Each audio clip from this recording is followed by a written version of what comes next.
안녕하세요. 사연에 빠지다의 DJ 민영입니다. 오늘 사연자는 참고 견뎌보려던 와중에 결국은 이성의 끈이 빠지지 끊어져 버리고 말았다는데요. 과연 어떤 사연인지 들어보시겠습니다. 오늘도 두 가지 사연 준비되어 있는데요. 끝까지 들어주실 거죠? 그럼 바로 시작할게요. 구독과 좋아요 잊지 말고 꾹 눌러주세요. 안녕하세요. 저는 30대 여자입니다. 저는 결혼한 지 이제 5년 정도 됐고 아직 아이는 없어요. 나이도 나이고 결혼한 지도 꽤 됐으니 주변 사람들에게 지겹도록 듣는 질문 중 하나가 왜 아이가 없냐는 질문이에요. 들을 때마다 아직 생각 없다고, 원래 결혼하기 전부터 남편이랑 아이는 차차 생각해 보기로 했다고 해도 다들 하는 말이 똑같았어요. 아이는 무조건 하나는 있어야 하는 거라고요. 좋게 좋게 웃으며 이야기를 해도 다들 제가 터무니없는 소리를 한다고 생각했어요. 심지어 한 번은 쉬는 날 남편이랑 둘이 마트에 장을 보러 갔는데 돈가스 시식하시는 아주머니랑 아주 잠깐 이야기하는데 저희 부부가 아이 없다는 이야기를 들으시고는 갑자기 제 등까지 때리시면서 왜 애를 안 낳냐고 훈수를 뒀다니까요. 기분이 상한 남편이 아주머니에게 왜 알지도 못하면서 그런 말을 함부로 하느냐고 한마디 하고 나서는 아주머니도 당황하셨는지 대충 웃으며 상황을 넘어가려 하셨지만 남편은 끝까지 사과를 받아내야겠다고 했어요.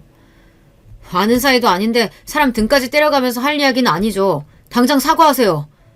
아유, 젊은 사람이 까칠하네. 그냥 내 딸 같아서 한마디 한 거 가지고 왜 그래. 사람 무안하게. 남편이랑 아줌마가 티격태격 하는 소리에 주변의 사람들까지 웅성웅성하며 모였습니다. 딸은 무슨, 어떤 엄마가 딸한테 그렇게 말을 해요? 암튼 잘 알지도 못하시면서 아무한테나 선 넘지 마세요. 아셨어요? 여보, 별일 아닌 거 가지고 왜 그래. 아주머니 무안하시잖아. 그만해. 그나마 다행인 건 제가 옆에서 말리니 남편도 금방 구겨진 표정을 풀고 카트를 끌고 가버렸다는 겁니다. 마트를 나와서도 남편은 화가 풀리지 않는지 연신 짜증을 냈어요. 우리가 애를 낳든 말든 도대체 무슨 상관이라고 멋대로 훈수를 두고 난리야. 진짜 우리나라 아줌마들이 문제라니까. 그냥 농담하신 거 가지고 뭘 또 그렇게까지 예민하게 굴어.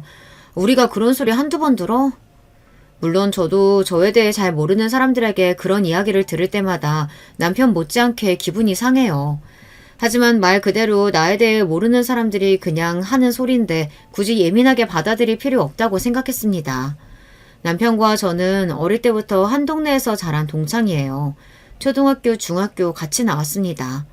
지금의 시누이인 남편의 동생과도 언니 동생 하면서 친하게 지냈어요. 제가 성인이 된 후 오랜만에 시누이 집에 놀러 갔다가 군대를 제대하고 나온 남편을 만나 다시 알고 지내게 됐거든요. 몇 년 가깝게 지내다가 자연스레 연애하고 결혼했습니다. 남편이 원래 학교 다닐 때도 공부만 하고 친구는 별로 없어서 당시에는 제가 썩 좋아하지 않았었는데 어른이 되고 나서 보니 그런 모습이 오히려 멋있게 보이더라고요. 남편이 명문대를 나와 석사까지 마치고 대기업 연구원으로 취직했거든요. 제가 속물근성이 있는지 능력 있는 남편의 모습이 멋있게 보였습니다. 그래서 결혼까지 하게 된 거예요. 저와 남편은 성격이 정반대예요. 저는 무슨 일이 생겨도 크게 동요하지 않고 그러려니 하고 넘기는 성격인데 남편은 굉장히 예민하고 차가운 성격이라 누가 듣기 싫은 소리를 하면 잘 넘어가지를 못해요. 한번 기분이 상하면 상대방에게 사과를 받아야만 항상 상황이 정리됐습니다. 사실 뭐든 대수롭지 않게 넘기고 긍정적인 성격인 저와 달리 항상 철저하고 냉정한 남편의 똑부러지는 모습이 좋아서 결혼한 거예요. 저에게 없는 면이 남편에게 있는 게 어른스럽게 보였거든요. 그런데 나이가 들면 들수록 남편의 그런 점이 저를 힘들게 할 때가 있었어요. 남편은 항상 본인의 생각이 제일 옳다고 생각했습니다. 본인이 납득 안 되는 상황이 생기면 끝까지 걸고 넘어졌어요. 그런 점은 부부싸움을 할 때도 나타났어요. 한 번은 이런 적이 있었습니다. 시어머니께서 제가 한 갈비찜이 먹고 싶다고 하셔서 일이 끝나자마자 고기를 사다 시댁에 갔어요. 시어머니께서 종종 드시고 싶은 게 있으면 저에게 좀 해달라고 연락이 올 때가 있었거든요. 처음엔 저도 일 끝나고 장까지 봐서 시댁에 가기 귀찮았지만 제가 한 음식이 맛있어서 하시는 말씀인데 거절하기 어려웠습니다. 그래서 그날도 기분 좋은 마음으로 시댁에 가서 갈비찜을 해서 퇴근하고 시댁에 온 남편과 함께 저녁을 먹었습니다. 설거지까지 마친 제가 남편이랑 시부모님이 거실에 앉아 이야기를 나누고 계시길래 저는 텔레비전을 봤어요. 마침 뉴스가 하고 있길래 리모컨을 찾았습니다. 저는 평소에 정치에 전혀 관심이 없고 정치 가지고 알가알부하는 사람도 별로 좋아하지 않아요. 그래서 리모컨을 들고 채널을 바꿨습니다. 그런데 갑자기 시어머니가 저에게 버럭하시더라고요. 어머, 나 집중해서 뉴스 보고 있었는데 말도 안 하고 갑자기 채널 돌리면 어떡하니? 죄송해요, 어머님. 제가 정치 뉴스 보는 걸 싫어해서 저도 모르게 채널을 바꿨네요. 다시 틀어놓을게요.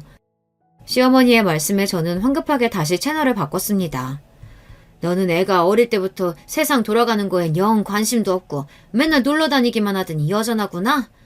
사람이 하루에 한 번은 뉴스도 보고 정치인들이 하는 이야기도 들어야 견문이 넓어지는 거야. 아무리 무식해도 명색이 대기업 연구원 남편이랑 사는데 부부끼리 대화가 좀 통하려면 노력을 해야지. 시어머니의 날카로운 말에 저는 순간 말문이 턱하고 막히고 말았습니다. 한두 번 듣는 소리도 아니었지만 매번 들을 때마다 가슴이 따끔거렸어요. 채널 좀 바꾼 거 가지고 뭘 이렇게까지 얘기해요. 은혜 원래 텔레비전은 드라마만 봐요. 복잡하고 어려운 건 딱 질색이라고. 나는 여자들 드라마 보면서 이러쿵저러쿵 떠드는 것만큼 천박해 보이는 거 없더라. 이래서 결혼은 수준 맞는 사람끼리 해야 하는 거라니까. 남편은 나름 제 편을 들겠다고 했지만 저에게 전혀 도움이 되지 않았습니다. 오히려 더 마음만 다칠 뿐이었어요. 또 어머니, 그만 좀 하세요. 부부 사이에 수준이라고 할 게 뭐가 있다고 며느리한테 그런 소리래요.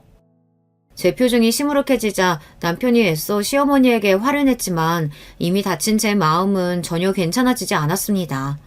그런데 그날 집에 돌아오는 길에 남편이 시댁에서의 일이 답답했는지 저에게 화를 냈어요. 너는 자존심도 없냐? 엄마가 무식하네 어쩌네 하면서 나랑 수준이 안 맞는다고 하는데 그런 소리 듣고도 멍청하게 왜 가만히 있어? 남편 나름대로 속상해서 하는 소리라는 걸 알지만 저도 속상했습니다. 하루 종일 가게에서 서서 일하고도 집에 못 가고 시댁에 가서 밥상 차리고 설거지까지 다 했는데도 시어머니에게 그런 소리를 들었으니 화가 나고 아직도 가슴이 뛰고 얼굴이 뜨겁게 익어 있었습니다. 그런데 남편까지 저에게 답답하다며 구박을 하니 화가 나더라고요. 나라고 뭐 성질이 없어서 이 시간에 시댁까지 가서 밥하고 설거지까지 하면서 참고 있는 줄 알아? 어차피 내가 말해봐야 어머니가 보시기엔 부족하고 마음에 안 드는 며느리니까 그러니까 나도 그냥 꾹 참고 있는 거라고. 지금 이 와중에 너는 우리 집에 가서 밥하고 설거지한 게 억울하냐? 남편은 또 이상한 방향으로 불똥이 튀었습니다. 남편의 행동에 저도 화가 나고 답답해서 한마디 더 했어요. 그럼 요즘 세상에 어떤 며느리가 퇴근하고 시댁 가서 밥을 차려. 당신도 그래. 내가 힘들게 장 보고 상까지 차렸으면 양심적으로 설거지라도 해야지 어떻게 가만히 있어? 그렇게 하기 싫었으면 하지 말지. 왜 자기 마음대로 다 하고 나서 괜히 가만히 있는 사람한테 생색이야. 당신이 가만히 있었어? 지금도 나한테 뭐라고 하고 있잖아. 매일 며느리 구박 못해서 안달인 시어머니가 잘못이지. 앞에서 말 못하고 가만히 있었던 내가 잘못이야? 그러니까 잘못한 것도 없으면서 맨날 꿀먹은 벙어리처럼 당하고 있지 말고 말을 하라고. 남편은 항상 이런 식이었습니다. 본인이야 하고 싶은 것만 하고 살고 하기 싫은 건 안 하면서 살아서 모르는 거죠.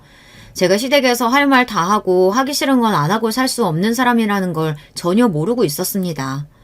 사실 결혼해서 지금까지 이런 일이 한두 번이 아니었어요. 사실 시어머니께서 결혼 전부터 저를 좋아하지 않으셨어요.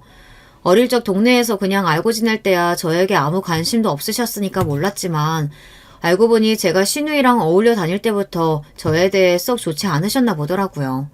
집도 가난하고 공부도 잘 못하는 제가 남편과 엮일 줄은 생각도 못하셨나 봐요.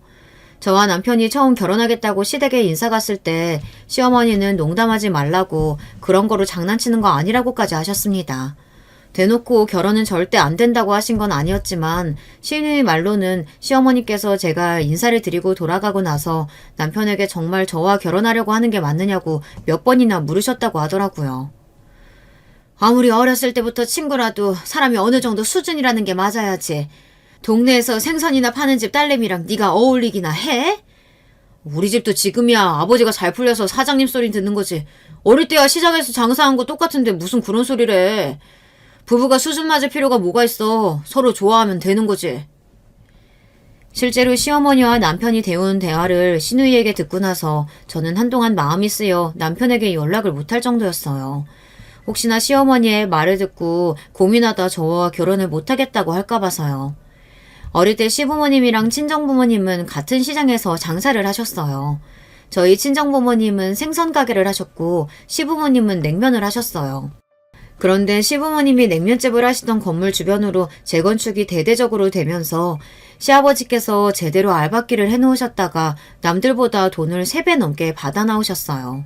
그 돈으로 근처 상가를 샀는데 재건축이 되면서 자연스레 같이 주변 부동산이 배로 뛰어서 갑자기 40억대 건물주가 된 거예요. 그런 거 보면 참 사람 인생이란 모르는 것 같아요. 어릴 때만 해도 같은 시장 골목에서 매일 뛰놀며 부모님끼리도 친하고 했었는데 재건축 이후로 저희 친정은 생선 장사에서 건어물 장사로 바뀌기만 했을 뿐 여전히 시장에서 장사하시고 시부모님은 건물주가 됐으니까요. 아무리 상황이 변했다고 해도 시어머니가 좀 얄미운 게 대놓고 저희 집안을 무시했어요.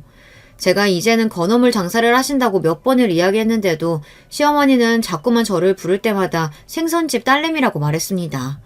거기다가 다 지난 일이긴 하지만 아직도 서러운 게 상견례 날 오랜만에 만난 저희 친정 부모님 앞에서 결혼식 날 굳이 뭐하러 사람들을 다 부르냐고 가까운 친지만 모아서 하자고도 하셨습니다. 남들한테 뭐 내세울 만한 결혼이라고 다 불러서 밥까지 먹여. 그냥 우리끼리 모여서 조촐하게 해요. 시어머니와 그냥 하신 이야기인진 몰라도 삽시간에 상견례 분위기는 엉망이 됐습니다.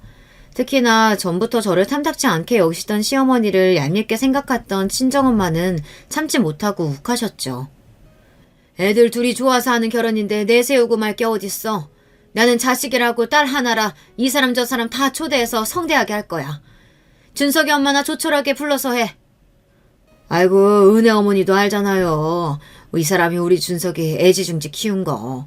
갑자기 장가 간다고니까 아쉬워서 그러는 거니 좀 이해 좀 해줘요. 그래 우리가 뭐 남인가? 어릴 때부터 한 동네 살면서 식구처럼 지내다가 이제 진짜 한 식구 되는 건데 서로 이해할 건 이해해야지. 싸늘한 상견례 분위기에 시아버지와 친정아버지가 나서서 분위기를 풀어보려고 했지만 이미 감정이 상할 대로 상한 친정엄마는 마음을 풀려고 하지 않았습니다. 세상에 자식 안기한 사람이 어딨어. 난 아무리 봐도 우리 은혜가 훨씬 더 아깝구만. 아이고 제대로 된 직장도 못 구해서 부모 따라 냄새나는 생선 파는 게 뭐가 잘 큰 거라고. 아깝기는 아깝대. 우리 아들 같은 신랑 잡았으면 땡 잡은 거지. 친정엄마도 엄마였지만 시어머니도 시어머니였죠.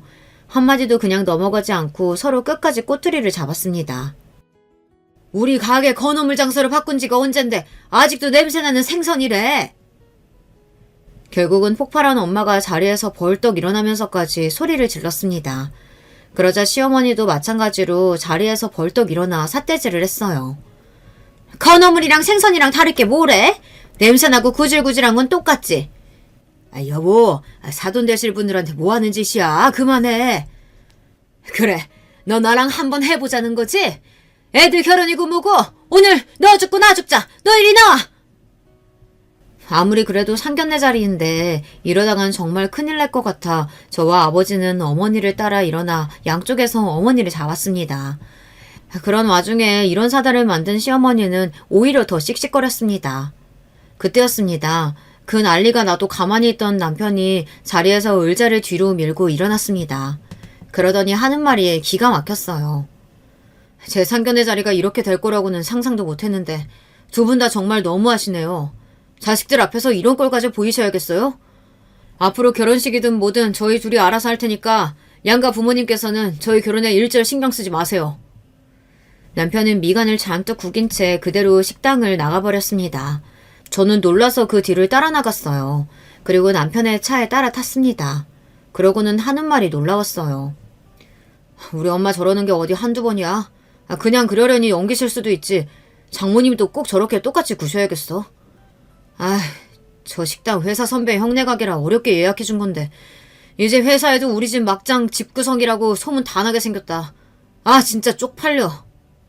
남편 성격상 나서서 우리 집 편을 들어줄 거라고는 생각 안 했지만 그 와중에 남편은 자기 걱정만 하고 있더군요. 상견례 한 식당이 회사 선배 형네 가게인데 오늘 일이 금방 회사에 소문이 날 거라며 남편은 아직 일어나지도 않은 일을 걱정했어요. 지금 그런 걱정할 때야? 결혼 앞두고 양가 어머님이 저렇게 싸우셨는데? 두 분이 싸우시든지 말든지 우리랑 무슨 상관이야. 그렇다고 결혼 안 할 것도 아닌데. 남편이 저와 많이 다른 사람이라는 거야 진작 알고 있었지만 이 정도로 생각하는 게 다를 줄은 몰랐습니다. 제 마음을 몰라준다고 해서 남편이 원망스럽지는 않았습니다. 남편은 원래 어릴 때부터 본인의 부모님을 별로 좋아하지 않았어요. 돈 조금 더 벌겠다고 알바끼까지 해서 주변에 다 재건축이 들어갔는데 장사도 안 하면서 끝까지 남아 버틴 것도 쪽팔렸고 그 돈으로 건물 좀 샀다고 무슨 부자처럼 구는 것도 싫다고 했었어요. 그렇다 보니 남편은 뭐든지 결정을 할 때 본인이 알아서 결정하고 행동했어요. 부모님께 도움도 일절 받지 않았고요. 남편이 그런 사람이다 보니 아마 남편도 저를 이해하지 못할 거예요. 저야 어릴 때부터 특별히 좋아하는 것도 잘하는 것도 없이 살다가 점수 대충 맞춰 대학 나와 지금은 부모님 가게에서 일하고 있으니까요. 평생 쉬지 않고 열심히 살아온 남편이 보기에는 이런 제가 답답하고 이해도 안 될 텐데 그래도 연애하는 동안 싫은 내색 안 하고 잔소리 한 번 안 하는 거 보면 남편이 저를 많이 좋아하고 있다고 느꼈습니다. 그래서 결혼도 결정한 거고요. 식당 룸 안에서 일어난 일이라 직원들도 못 들었을 거야. 괜한 걱정하지 마. 남편에게 서운한 점이 없는 건 아니지만 남편도 저의 부족한 점을 항상 이해해주니 저는 애써 예민하고 날카로운 남편의 성격을 받아주고 보듬어주려고 노력했어요. 그렇게 저와 남편은 상견례 날 양가 부모님의 불미스러운 일을 제대로 마무리하지 않은 채 결혼식을 올렸습니다. 결혼식을 준비하는 내내 친정엄마의 잔소리와 원망 섞인 소리를 듣느라 저도 죄송스러운 마음이 있기는 했지만 남편 말대로 우리 둘이 좋아서 하는 결혼식이니 우리가 알아서 하면 되는 거라고 여겼습니다. 그런데 살다 보니 이게 또 항상 제 마음 같지는 않더군요. 저도 남편도 서로를 향한 마음이 영원히 변하지 않을 줄 알았는데 둘 다 사람이다 보니 서서히 변해갔습니다. 결혼하기 전 남편과 상의해서 결정한 내용이 있었어요. 먼저 결혼은 해도 아이는 필수라고 생각하지 않는 것. 두 번째, 각자의 수입이나 지출은 알아서 관리하고 절대 간섭하지 않을 것. 마지막, 아무리 부부라고 해도 평일이든 주말이든 모든 걸 함께 공유하려고 하지 않을 것. 대부분 남편이 요구한 상황이긴 했지만 저도 특별히 어려울 것 같지 않아 다 동의했어요. 주변에서는 다들 아이 없이 정말 살 수 있냐, 부부끼리 얼마를 벌고 얼마를 쓰는지 모르고 산다는 게 말이 되냐, 그런 말들이 많았지만 저는 나쁘지 않다고 생각했어요. 결혼 전 제가 남편이 좋았던 이유도 저에게 간섭하지 않고 잔소리하지 않아서 좋았던 거니까요. 그런데 좋은 방향으로 생각했던 이 규칙들이 막상 결혼하고 나니 자꾸만 제 발목을 잡았습니다. 한 번은 이런 적이 있었어요. 제가 부모님과 함께 일하는 시장에 모임이 하나 있는데요. 시장에서 장사하는 제 또래 언니 친구들이 만든 모임인데 한 달에 한 번 정도 부부끼리 여행도 가고 술자리도 갖고 하는 모임입니다. 모임을 하는 언니나 친구들이랑 저도 친한데 제가 결혼을 늦게 한 편이라 저는 정작 부부 모임에는 가본 적이 없었어요. 그래서 결혼하게 되면 저도 그 모임에 갈 수 있을 테니 은근 기대하고 있었습니다. 그래서 제가 결혼하고 첫 달 모임에 남편에게 함께 갈 수 있는지 물어봤습니다. 처음 참석하는 거라 모임 사람들이 일정을 우리 부부에게 맞춰주기로 했다고요. 그런데 제 말에 남편이 불편한 티를 확 냈어요. 당신 결혼 전 약속했던 마지막 규칙 까먹었어?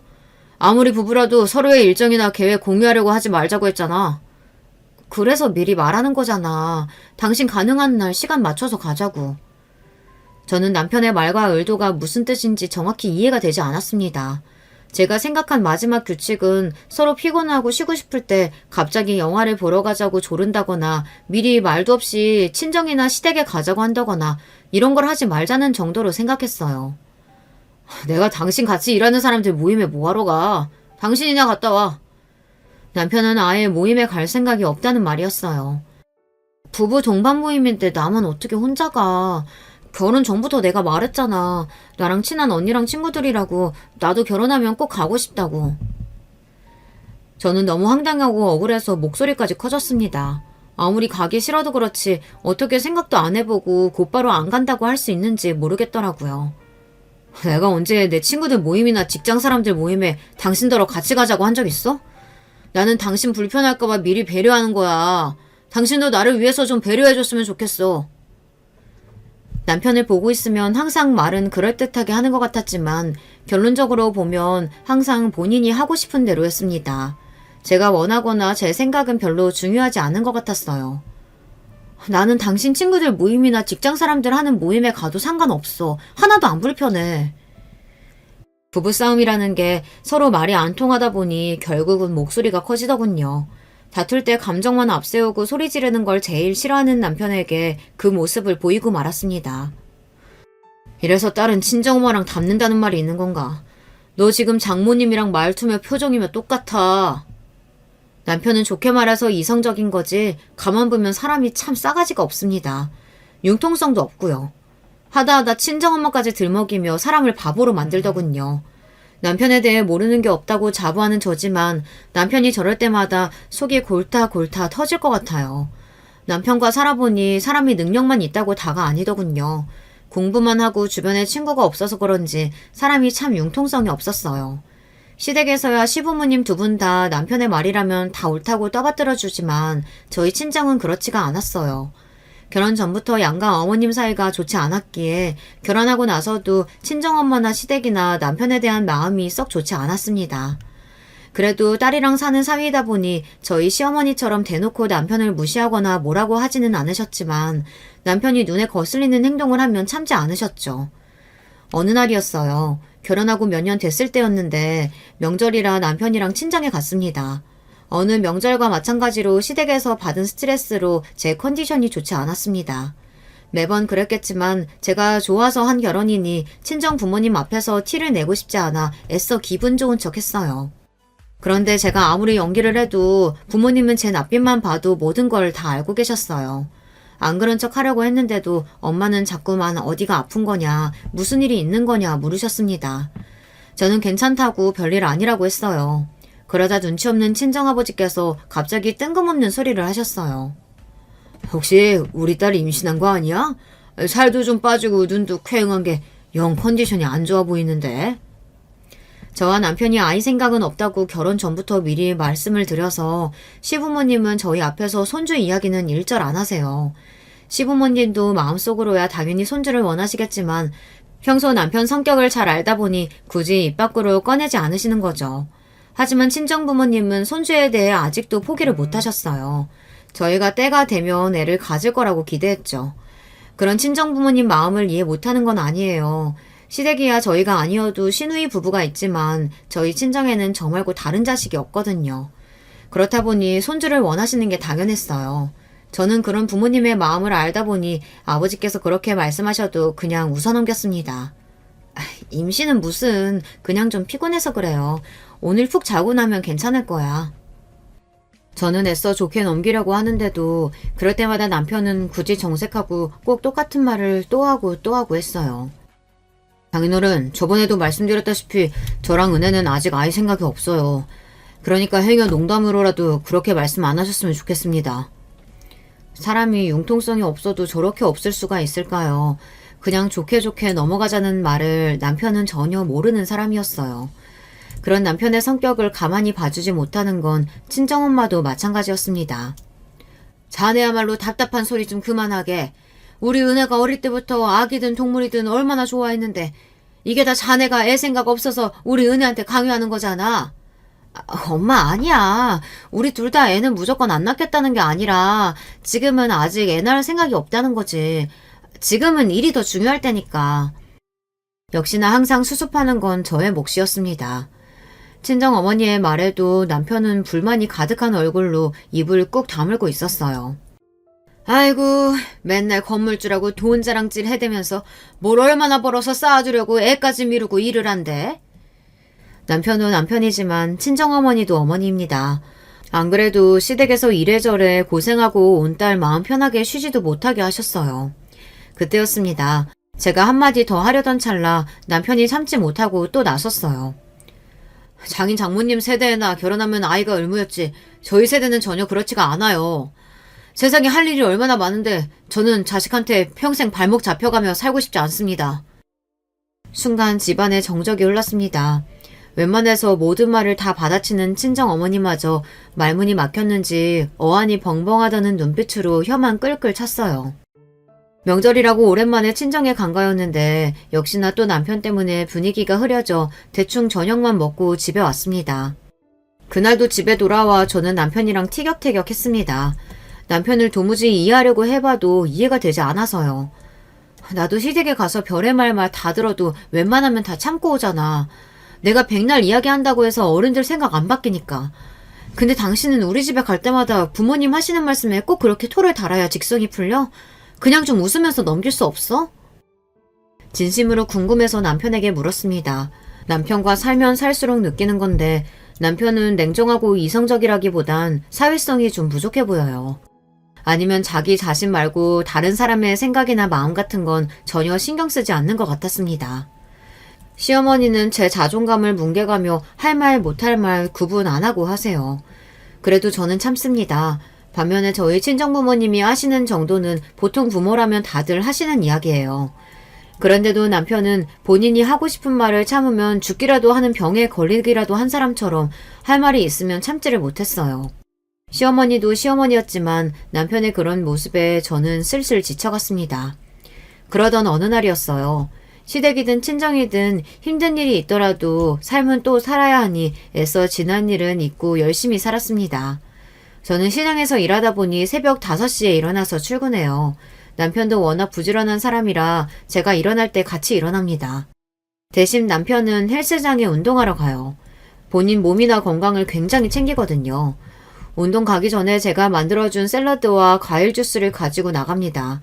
물론 자기 건강 챙기고 몸 챙기는 거 좋습니다. 그런데도 그것마저도 저를 피곤하게 하니 힘들었어요.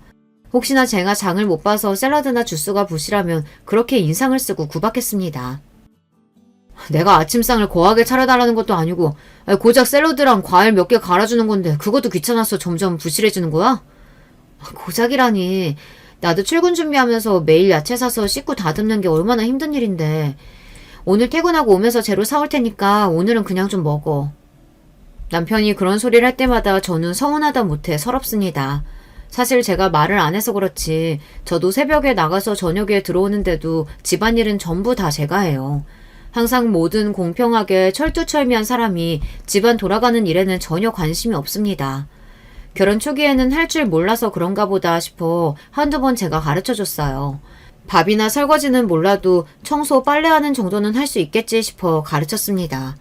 그런데 몇 번을 가르쳐줘도 먼저 하려고 하지를 않았어요. 심지어 본인은 손 하나 까딱 안 하면서 잔소리는 또 어지간히 해댑니다. 한 번은 쉬는 날이라 좀 늦게까지 잠을 자고 있는데도 남편은 무슨 급한 일이라도 있는 것처럼 다급하게 깨우더라고요. 저는 피곤해서 잘 떠지지도 않는 눈을 간신히 떴어요. 그러자 남편이 웬 티셔츠를 들고 제 앞에 들이밀더군요. 나 오늘 회사 체육대회라 이 티셔츠 입고 간다고 했잖아. 안 데려놨어? 저는 순간 꿈을 꾸는 줄 알았습니다. 평소에 잘 입지도 않는 면 티셔츠를 들이밀면서 안 데려놨냐고 하는데 기가 막혀서요. 오늘 체육대회라며 누가 셔츠도 아니고 면 티셔츠를 다려서 입어. 저는 살다 처음 들었습니다. 면 티셔츠를 다리 위로 다려서 입는다는 소리를요. 암튼 남편은 뭐든지 유난이었어요. 아무리 회사 체육대회라도 회사 사람들이랑 하는 건데 평소처럼 깔끔하게 입고 가야지. 다 구겨진 티셔츠나 입고 가야겠어. 저도 전날 너무 일이 많아 피곤해서 그런지 남편의 말 하나하나가 다 거슬렸습니다. 저는 순간 욱해서 이불을 차고 침대에서 벌떡 일어났어요. 당신이 체육대회에 깔끔하게 입고 가고 싶었으면 진작에 다려놨으면 됐잖아. 그걸 왜 내가 다려? 내가 다림질을 어떻게 해. 결혼 전에는 엄마가 항상 내 속옷까지 다려줬었는데. 짐심 남편의 태도가 너무 짜증나서 울분이 단전에서부터 끌어올랐어요. 내가 당신 엄마야? 당신 엄마가 해주던 일을 왜 나한테 이야기해? 그까지 티셔츠가 그렇게 중요하면 지금이라도 엄마한테 가서 다려달라고 하든지. 평소와 달리 더 흥분한 저의 모습에 남편도 더는 할 말이 없었는지 들고 있던 티셔츠를 획 가지고 나가버렸어요. 저도 참을 만큼 참았습니다. 부부라는 게, 가족이라는 게 모든 일방적인 희생만 있으면 안 되는 것 아닌가요? 남편은 결혼 전과 똑같이 사는 것 같은데 제 삶만 달라졌습니다. 지금까지 살면서 누구한테 미움 한 번 받은 적 없이 귀하게 살았었는데 남편과 결혼하고 나서는 시어머니에게 말도 안 되는 구박을 당하는 것도 모자라 집에서 매일 식모 노릇을 하는 것 같았어요. 남편은 제가 필요한 부분이나 요구사항은 들어주지도 않으면서 본인이 원하는 것과 본인이 원하는 요구사항은 언제든 제가 다 들어주는 게 당연하다고 여겼어요. 그런데 얼마 뒤 믿기지 않는 일이 벌어졌습니다. 그날 남편이 몸이 좋지 않아 출근하지 않고 집에서 재택근무를 하고 있었어요. 평소 잘 아픈 사람이 아닌데 몸이 안 좋다고 하길래 저도 걱정돼서 가게에 나갔다가 일찍 집에 돌아왔습니다. 집에 돌아왔더니 남편이 씻고 있는지 욕실에서 물소리가 나고 방에 컴퓨터가 켜져 있더라고요. 저는 죽이라도 좀 끓여줄까 싶어 주방으로 가려던 참이었습니다. 그런데 남편의 컴퓨터 화면에 카톡창이 연신 반짝이더군요.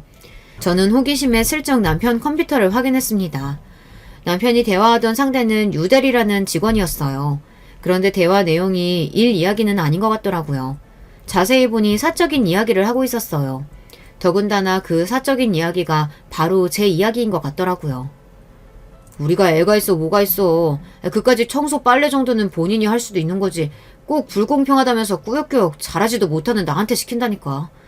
내가 이래서 애를 안 낳는다는 거야. 애 낳아봐. 이거 해라 저거 해라. 얼마나 잔소리하겠어. 에이, 부모님 반대까지 무릅쓰고 결혼할 만큼 좋아했다면서 이제 와서 왜 넘살이세요? 그거야 애가 순진하고 물러쳐져서 내 말이라면 죽는 신용이라도 할래니까 그래서 그런 거지. 근데 마누라도 나이 드는지 점점 드세져. 깡패 장모님이랑 완전 똑같다니까. 에휴, 과장님 드센 여자 안 좋아하시는데 큰일 났네요. 저는 순간 제 두 눈을 의심했습니다. 이게 정말 남편이 회사 후배와 주고받은 말이 맞나 싶어서요. 저는 너무 놀라고 화가 나서 죽이고 뭐고 그대로 집을 나와버렸어요. 저런 인간 뭐가 이쁘다고 죽을 끓여주겠어요. 마음 같아서는 아파서 죽든지 말든지 상관하고 싶지 않더라고요. 그날 이후로는 남편을 보는 게 불편했습니다. 그나마 있던 정마저 다 떨어진 건지 정말 눈도 마주치고 싶지가 않았어요. 그런데 마음이 불편한 건 저뿐만이 아닌 것 같더군요.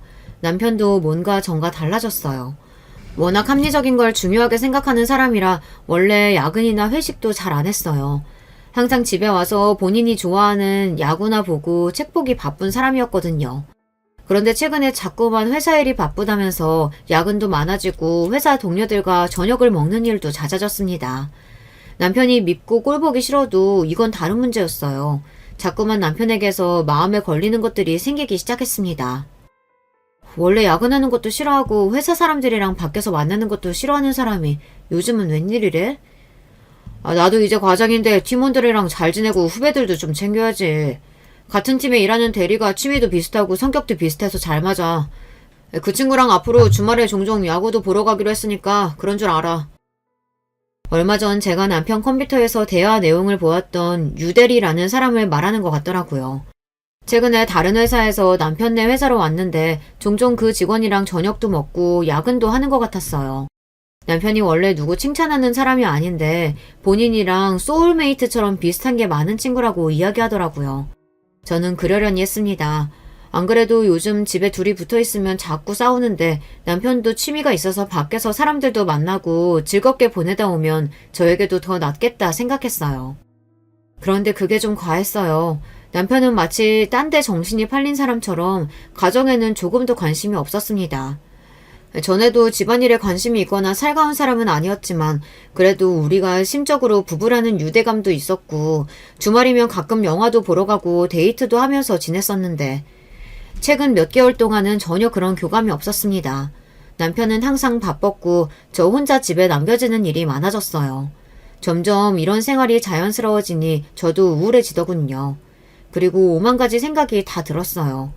어쩌면 이게 바로 주변 사람들이 말하던 자식이 없어서 생기는 부부간의 문제인가 싶기도 하더라고요. 한번 그렇게 생각이 들고 나니 저는 자꾸만 아이를 낳고 싶다는 생각이 들었습니다. 그래서 은근슬쩍 남편에게 아이 이야기를 꺼냈어요. 여전히 아이 낳고 싶은 생각이 없냐고요. 그러자 남편은 기다렸다는 듯 전혀 없다고 대답했습니다. 저는 더 이야기해봐야 남편과 괜히 다투게 될 것 같아 말을 아꼈습니다. 그러고는 며칠 뒤 시댁에 일이 있어서 갔을 때 시부모님께 넌지시 이야기를 했어요. 손주 보고 싶은 생각 없으시냐는 투로요. 제 말에 시아버지는 좋아하셨지만 시어머니는 반응이 달랐습니다. 너희 나이가 벌써 30대 후반인데 지금 나와서 애를 언제 키우니? 괜히 뒤늦게 고생하지 말고 그냥 각자 즐기면서 살아. 에이, 그래도 애는 하나 있으면 좋지 왜. 세아가 너는 아이 갖고 싶은데 준석이 이 자식이 안 낳겠대? 저는 이제 좀 생각이 나는데 준석 씨는 아직인 것 같아요. 저는 시부모님이라도 좀 제 편이 되어주셨으면 해서 이야기했습니다. 역시나 시아버지는 제 말을 긍정적으로 생각하셨어요. 그런데 시어머니는 제 말이 끝나기 무섭게 미간을 구기셨습니다. 얼씨구, 왜? 혹시 너희 부부 사이에 무슨 일 생겼니? 그래서 뜬금없이 애라도 가지겠다고 그러는 거야? 시어머니는 생각지도 못한 소리를 하셨어요. 제 속을 다 꿰뚫어 보기라도 하시는 것처럼 저와 남편 사이를 물으셨습니다. 저는 애써 아니라고 더 늦기 전에 낳고 싶은 것 뿐이라고 했습니다. 제 말에도 시어머니는 못 믿겠다는 듯 의미심장한 눈빛으로 연신 저를 쳐다봤어요. 저는 괜한 말을 했다 싶었습니다.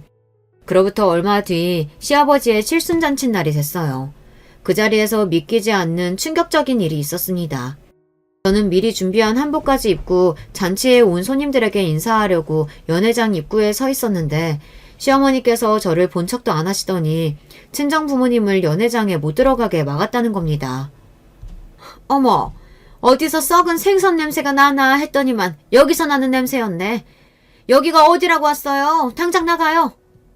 이 옆에 나가 미쳤나? 바깥 사돈 칠순이라길래 가게 문 닫고 왔더니만 지금 뭐 하는 거야? 사돈은 무슨 사돈? 우리가 왜 사돈이야? 저는 말도 안 되는 이 상황에 너무 기가 차서 말도 나오지 않았습니다. 들으시는 분들도 기가 막히시죠? 이게 다 어떻게 된 일이냐면요. 얼마 전 남편이 저에게 이혼하자고 하기는 했습니다. 뜬금없이 술에 잔뜩 취해서 들어와서는 저를 깨우더니 한다는 말이 이혼해달라고 하더군요. 남편에게 여자가 생겼대요. 남편이 바람을 피웠다는 말도 기가 막혀 죽겠는데 글쎄 이 인간이 그 상간녀를 사랑한답니다. 내가 살면서 이렇게까지 사랑하는 여자 만날 거라고는 생각도 못 해봤어. 그러니까 제발 좀 이혼해줘. 내 남은 인생은 그 여자랑 살고 싶어. 저는 남편 하는 짓에 웃음만 나왔습니다. 너무 가소로워서요. 아주 혼자 드라마를 찍고 있네.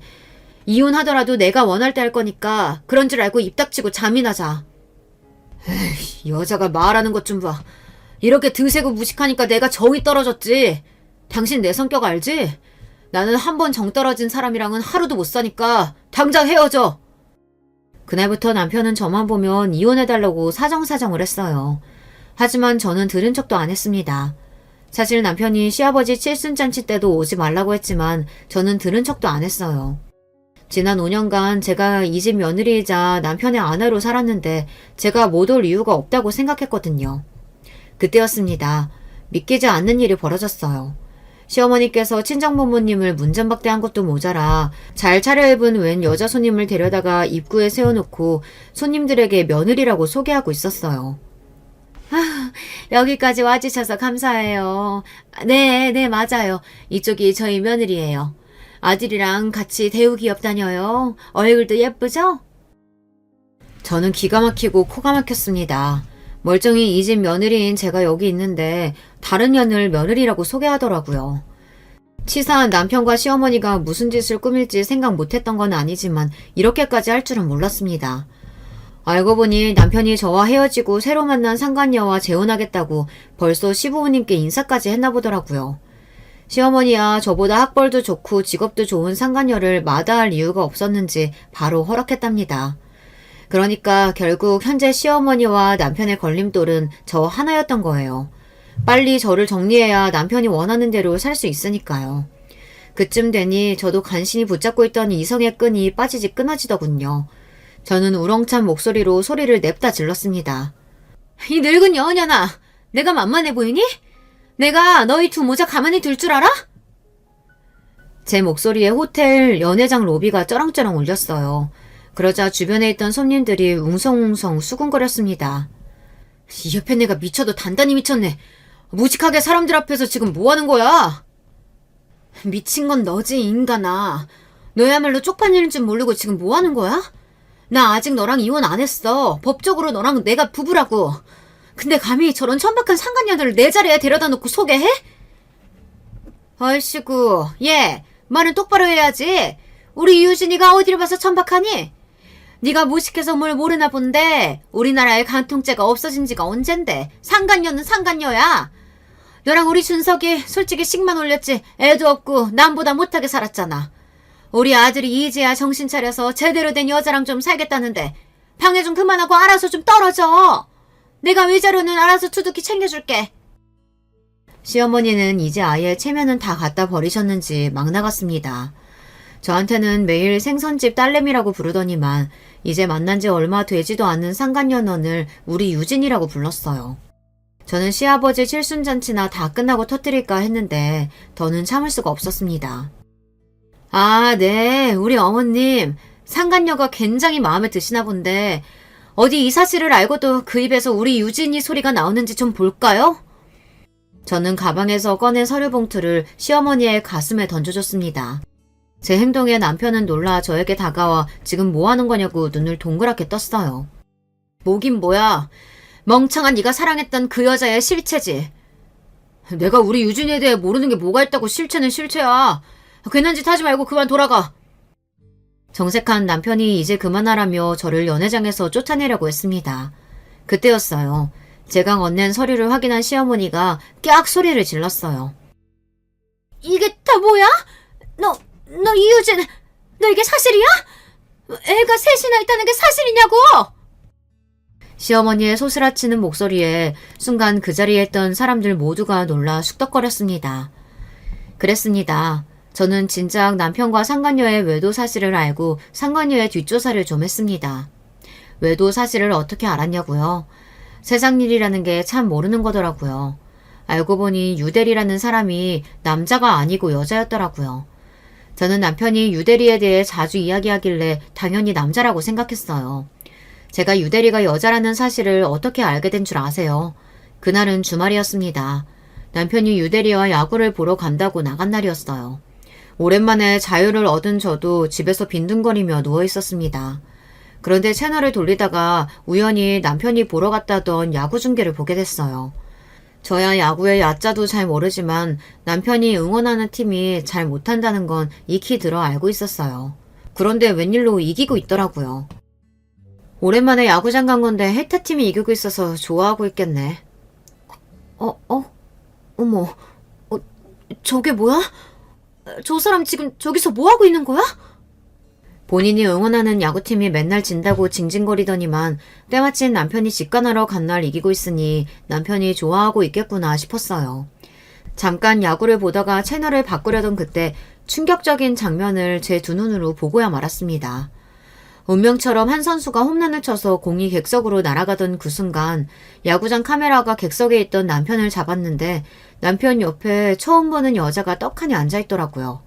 심지어 둘이 좋아서 손을 꼭 잡은 모습이 그대로 텔레비전 화면에 잡혔어요. 아주 찰나였지만 저는 똑똑히 봤습니다. 순간 저는 가슴이 철렁하고 떨어지는 줄 알았습니다. 분명 회사 유대리랑 야구 보러 간다던 남자가 웬 낯선 여자와 함께 야구장에 있었어요. 그날 밤 팀의 승리가 너무 좋아서 유대리와 맥주까지 마시고 왔다는 남편은 샤워하고 나오자마자 잠들었습니다. 저는 곧바로 남편의 핸드폰을 들고 거실로 나와 남편의 핸드폰을 뒤졌습니다. 통화 기록은 말 그대로 유대리밖에 없었어요. 저는 찜찜한 마음에 카톡에 들어가 유대리의 프로필 사진을 확인했습니다. 유대리의 프로필 사진은 마침 오늘 야구장에서 찍은 본인의 사진이었어요. 저는 왜 생각하지도 못했을까요? 유대리가 여자일 거라고요. 유대리는 여자였습니다. 저는 그날 밤 너무 혼란스러워서 잠도 제대로 자지 못했어요. 어디까지가 진실이고 무엇이 거짓인지 구분이 되지 않아서요. 바로 그날부터 저는 남편과 상간녀의 뒤를 밟았습니다. 둘이 아주 불이 붙었는지 주변 눈치도 안 보고 바람 피우는 증거가 수두룩하더군요. 일주일에 두세 번씩 모텔에 가는 사진과 둘이 주고받은 메신저 사진, 그리고 남편의 비밀 SNS 계정까지 다 찾아냈습니다. 남편과 그 상간녀 연애 뒷조사를 하던 중 저는 놀라운 사실을 알게 됐습니다. 제가 운이 좋은 건지 나쁜 건지 인연이 보통 년이 아니더라고요. 남편네 회사에 오기 전 다녔던 회사에서도 스캔들이 생겨서 회사를 그만둔 거였어요. 알고 보니 인연이 상습적인 가정 파괴범이더라고요. 항상 유부남들에게 접근해 이혼하게 하고 남자 재산을 가로챘어요. 더군다나 애가 셋이나 있더라고요. 정식으로 결혼은 한 번도 안 했는데 낳은 애만 셋이에요. 애 셋이 다 생물학적인 아버지가 다르더라고요. 가관도 이런 가관이 없었습니다. 저는 절로 웃음이 나왔어요. 공부만 할 줄 알았지 세상 물정이라고는 모르더니만 남편이 당해도 제대로 당했어요. 저는 상간녀의 진짜 모습을 알고 난 뒤 며칠 동안 너무 속이 시원하고 고소해서 남편을 볼 때마다 안쓰럽다는 생각마저 들었습니다. 그런데 이 멍청한 인간이 술을 먹고 들어와서 저에게 이혼해달라며 사정을 하더라고요. 웃겨 죽는 줄 알았습니다. 제가 못 알아듣는 척 하는데도 자꾸만 사랑하는 여자가 생겼다고 하길래 괘씸해서 이 사실을 언제 알릴까 엿보고 있었어요. 그날이 바로 오늘 시아버지의 칠순날이었죠. 아이고, 이게 무슨 일이야. 이 멍청한 자식, 만나는 여자마자 도대체 왜 다 이 모양이야? 그럴 리가 없어. 유진아, 그치? 이거 다 거짓말이지? 시어머니는 사람들이 다 있는 호텔 로비에 벌러덩 누워버리고 남편은 상간녀 년에 바지가랭이를 잡았습니다. 상간녀는 이 상황에 쪽팔린지 남편을 밀쳐내고 호텔을 빠져나갔어요. 막장이 따로 없었습니다. 그 일 이후 남편과 시어머니는 망신을 제대로 당했습니다. 남편은 회사도 그만뒀어요. 그러든지 말든지 저와는 상관없는 일이었습니다. 저는 남편과 이혼했어요. 당연한 일이었죠. 저나 남편이나 서로의 밑바닥까지 다 봤으니 조금 더 함께 있고 싶지 않았습니다. 자존심 강한 사람이니 이혼 후에 저에게 연락도 하지 않지만 전 신우이에게 듣기로는 남편이 많이 후회하고 있답니다. 인생을 잘못 산 것 같다고 다시 시작할 수만 있다면 저와 다시 시작하고 싶다고 한대요. 저는 그 말을 듣는 순간 온몸에 소름이 돋았어요. 남편이란 인간이 너무 싫어서요. 더는 연민조차 남아있지 않았습니다. 제 5년의 결혼 생활은 그렇게 막을 내렸습니다. 5년이라는 시간이 길다면 길고 짧다면 짧지만 저에게는 너무나 많은 걸 깨닫게 해줬어요. 이제 이혼역이긴 하지만 아직 앞날이 창창한 저에게 응원의 댓글 많이 남겨주세요. 끝까지 저의 이야기 들어주셔서 감사합니다. 여러분의 가정에는 행복한 일들만 항상 가득하시길 바랄게요. 안녕하세요. 저는 35이 된 주부입니다. 저는 의사 남편과 의사 시아버지가 있는 겉으로 보기엔 너무나 부러울 것 없는 결혼 생활을 하고 있었다고 모두들 부러워했던 여자입니다. 그런데 정작 저는 8년간의 결혼 생활이 정말 지옥과 같았습니다. 저의 이 기막힌 이야기 들어보실래요? 저는 어렸을 때 열이 심하게 나서 피부병이 올라와 아토피로 발전을 했었습니다. 그래서 저희 부모님은 저를 정말 살얼음판을 걷는 심정으로 키우셨다고 합니다. 하도 알러지가 심해서 먹어도 되는 음식보다 먹으면 안 되는 것들이 더 많을 정도였는데요. 그 중에 제일 심했던 게 새우 알러지였어요. 그래서 저희 집은 어머니가 새우를 한 번도 밥상에 올리지 않으셨습니다.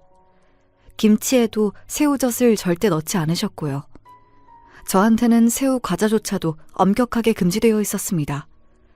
새우를 먹으면 목이 부어올라 호흡이 곤란해지는 건 물론이고 온몸에 두드러기가 나서 미친 듯이 긁게 되는 이런 알러지 심한 체질을 갖고 있었기에 저는 학교 급식을 먹을 때도 엄청나게 조심하게 되었습니다. 선생님과 조리원 분들도 저를 알고 있었을 정도였으니 제가 얼마나 불편했었는지 청취자 여러분은 짐작이 가실 거라고 생각됩니다.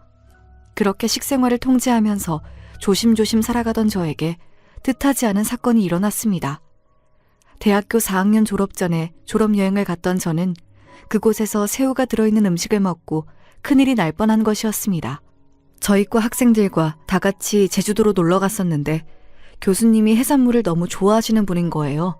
그래서 제주도에 아는 단골 맛집이 있다면서 데리고 갔던 곳이 하필이면 해산물 전문 식당이었던 거였습니다.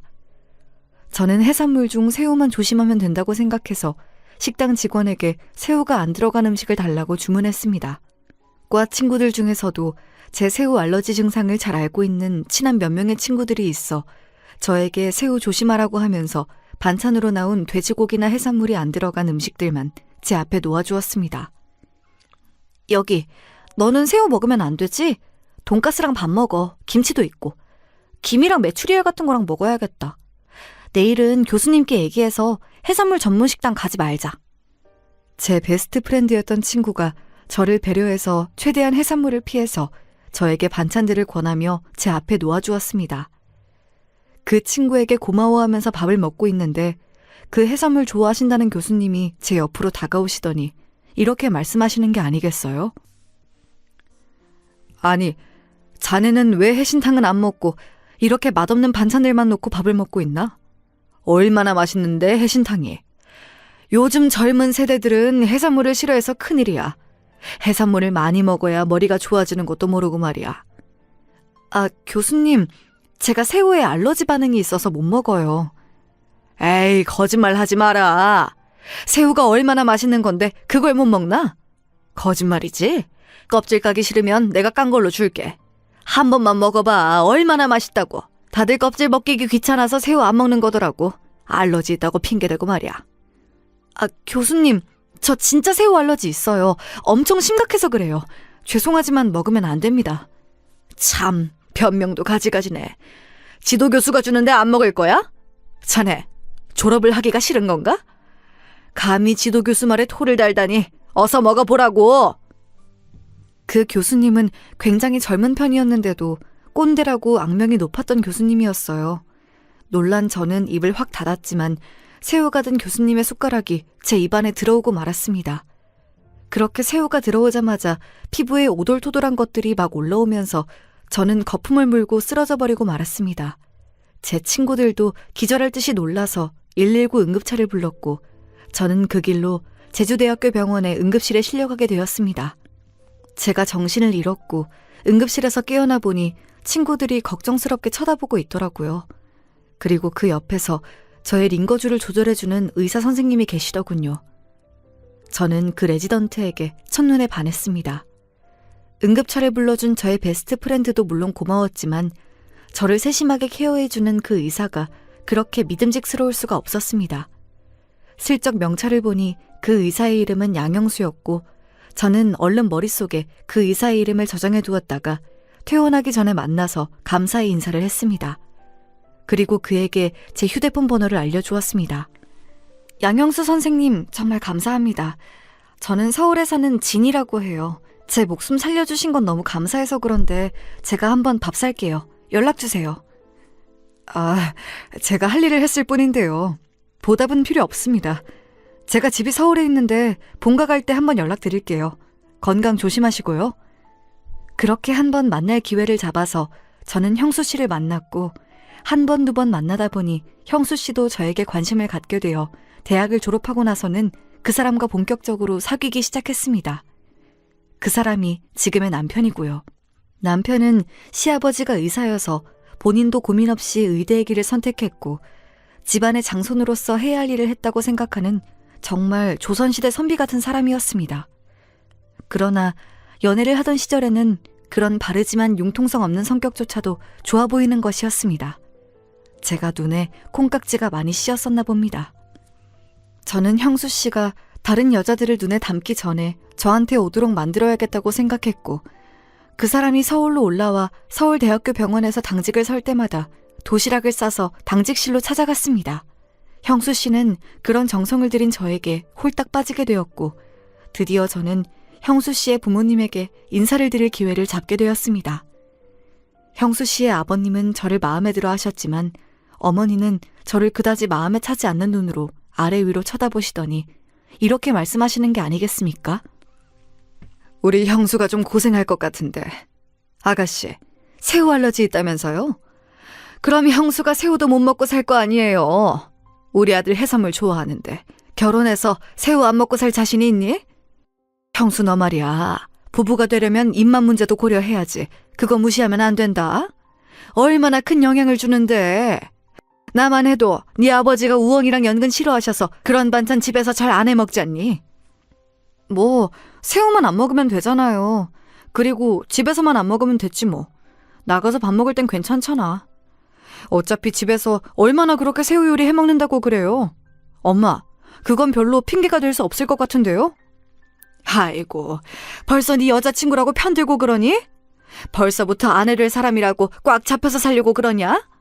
아내 바보라는 것 내가 말만 들어봤지 우리 아들이 그런 사람인 줄은 몰랐네. 정신 차려, 아들. 어머니, 새우를 제가 먹는 것만 안 되지 요리해줄 순 있어요. 그러니 그런 걱정은 안 하셔도 될 것 같아요. 내가 듣기 싫은 소리를 한 건가? 미안해요, 아가씨. 그런데 아직 어머니라고 부르는 건 너무 이른 거 아닌가? 그런 말을 들었을 때 시어머니가 저한테 별로 호의적이지 않다는 걸 처음 느꼈습니다. 하지만 제 눈에는 형수 씨밖에 안 보였기 때문에 저는 형수 씨와 결혼을 밀어붙였습니다. 제 부모님은 다행히 형수 씨를 굉장히 마음에 들어 하셨습니다. 예비 사위의 직업이 의사인 것도 있었지만 바른 생활을 할 것 같은 성격과 믿음직스러운 면이 제 부모님의 마음을 사로잡은 것 같습니다. 저는 끝내 형수 씨와 결혼을 하게 되었고 시댁과 같은 아파트 단지에서 신혼살림을 시작했습니다. 사실 제가 아직 취준생의 입장에서 결혼부터 한 것이기 때문에 시어머니가 저를 더 싫어하셨을 거라고 생각합니다. 아들이 의사면 의사 며느리를 보거나 하다못해 간호사라도 데리고 올 줄 알았다고 시어머니가 나중에 솔직하게 말씀을 하시더라고요. 그 말을 듣고 정말 어처구니가 없었습니다. 저는 결혼을 하고 나서 운 좋게 취직이 되어 작은 회계사 사무실에서 첫 직장 생활을 하게 되었습니다. 남편은 레지던트 생활을 계속해야 해서 서울대학교 병원에서 집보다 더 많이 잠을 잤습니다. 저는 신혼생활의 거의 반절을 집에서 혼자 독서공방을 했었던 기억이 나네요. 그래도 저는 제가 사랑한 남자와 결혼까지 했었기 때문에 혼자 지내는 것에 큰 불만은 없었습니다. 보고 싶으면 밤중에라도 병원 근처로 가서 남편과 데이트를 즐기고 집으로 돌아오기도 했으니까요. 게다가 세금 신고 기간에는 저도 집에서 잠만 자고 나올 정도로 바빴습니다. 그렇게 별탈 없이 지내다가 어느 날 저는 시어머니가 호출을 하셔서 시댁에 갔습니다. 저는 직장에서 월차를 내서 쉬는 날이었고 그때도 남편은 병원에서 당직을 서고 있었습니다. 어머니, 무슨 일이세요? 저한테 하실 말씀이라도 있으세요? 일부러 집으로 오라고 하시고 중요한 말씀이실까요? 아, 다른 게 아니고 너 데리고 한의원 가서 진맥 한번 받아보려고. 사실 결혼하기 전에 했었어야 하는데 우리 아들은 신체 건강한 거 내가 알지만 너는 새우 알러지 말고는 아는 게 없잖니? 그러니까 뭐 병이라도 있는 건가 알아둬야 할 것 같아서. 그리고 애기도 가져야 하니까 보약도 좀 챙겨 먹이려고 그래. 그러니까 아무 말 말고 따라 나서. 어머니, 저 그 알러지 말고는 다른 거 없어요. 새우 말고 견과류 종류도 좀 그렇고요. 그 두세 가지 말고는 저 정말 아무런 병도 없어요. 그리고 결혼한 지 1년 좀 됐는데 무슨 벌써 아기 이야기를 하세요. 아직 제 나이도 어리고 저는 그렇게 빨리 아기 갖고 싶은 생각 없어요. 저 그냥 집에 가면 안 될까요? 얘 좀 봐. 누가 시어머니 말을 그렇게 무시하니? 세상 어느 며느리가 너처럼 퇴바라진 애가 있는지 난 드라마에서나 봤다. 너 같은 앤 처음이야. 시어머니가 아니어도 어른이 말하면 그냥 네 하고 즉각 따라 나설 것이지 무슨 잔말이 그렇게 많아? 어머니는 너무 강경하게 한의원에 같이 가기를 종용하셨고 저는 어쩔 수 없이 그날의 월차를 한의원 가서 진맥하는 데에 다 써버려야 했습니다. 오랜만에 쉬는 날이고 저는 집에서 조용히 하고 싶은 걸 했으면 좋겠다는 생각이었는데 그날 하루를 다 망쳐버리고 말았습니다. 저는 어머니와 헤어지고 나서 집에 와서 혼자 화가 난 채로 술을 마셨습니다. 그러니 더 빨리 취하는 것이었습니다. 도대체 어머니는 무슨 생각하시는 거야? 지금이 조선시대도 아니고 내 생활인데 그것도 마음대로 못하나? 애기도 갖고 싶지도 않은데 무조건 임신을 전제로 노골적인 건강검진이라니. 참, 요즘 세상에 이게 무슨 시집살인 거야. 저는 술에 취한 채로 이렇게 투덜거렸습니다. 그러다 남편에게 이 사실을 말하고 시어머니 좀 말려달라고 부탁하려고 당직 서고 있는 남편에게 카톡을 했습니다. 형수 씨, 나야. 오늘 어머니가 같이 한의원 가자고 하셔서 정말 가기 싫었는데 갔다 왔어. 나 알러지 때문에 아무 약이나 먹으면 안 되는데 약도 잔뜩 지어주셨어. 자기가 어머니한테 다음부터 그러지 마시라고 말 좀 잘해주면 안 될까? 이렇게 카톡을 보내고 한참을 기다려도 남편은 답이 오지 않았습니다. 저는 답장 기다리다 지쳐서 12시가 지나기도 전에 씻지도 않고 잠들어 버렸습니다. 집안은 엉망진창으로 어지른 채로 말이죠. 다음날 당직을 다 서고 남편은 새벽에 집에 온 것 같았습니다. 그래도 제가 어젯밤에 어지른 거실과 해놓지 않았던 설거지며 과자 조각들은 깨끗하게 치워져 있었습니다. 저는 남편이 웬일인지 의아해하면서도 고마웠습니다. 평소에는 너무 피곤해서 집에 오면 겨우 씻고 잠만 자기 바쁜 사람이거든요. 저는 남편이 좋아하는 밥과 된장찌개를 끓이기 시작했습니다. 음식 냄새를 맡고 일어났던지 남편이 제 등 뒤로 다가오며 말했습니다. 당신 일어났네? 어젠 무슨 일 있었어? 집안이 당신답지 않게 많이 어질러져 있던데. 내가 들어오자마자 피곤했는데도 다 치워놨어. 나한테 고맙지? 어제 내가 보낸 카톡엔 왜 답장 안 해? 어제 그거 기다리다 잠들었는데 아직까지도 안 왔더라? 당신 설마 익십한 거야? 제가 남편을 흘겨보면서 말했더니 남편은 의문스러운 표정을 지었습니다. 카톡이라니 무슨 카톡? 나 받은 거 없는데? 정말 안 왔어. 이것 봐. 남편은 자기 휴대폰 카톡을 열어 보여주었습니다. 정말 저는 눈을 의심할 수밖에 없었습니다. 제가 어제 보낸 카톡이 전혀 흔적도 없이 사라져버린 거였습니다. 나 정말 보냈단 말이야. 내 쪽에 카톡에서 남아있단 말이야. 누가 당신 휴대폰을 만졌을 리는 없고 이게 무슨 일이지? 남편은 제가 다른 사람이 휴대폰을 만졌던 거 아니냐는 뉘앙스의 말을 하자 흠칫하더니 곧 말을 더듬으면서 얼버무리려고 하는 것이었습니다. 아니 누가 남의 폰을 만져? 그럴 리가 없잖아. 카톡에 장애가 와서 내 쪽으로 안 왔나 보지 뭐. 그건 그렇고 어제 카톡으로 하려던 말이 뭔데? 오늘 나 쉬니까 저녁 때 어디 가서 맛있는 거나 먹을까? 은근슬쩍 넘어가려는 남편을 두고 저는 출근을 해야만 했습니다.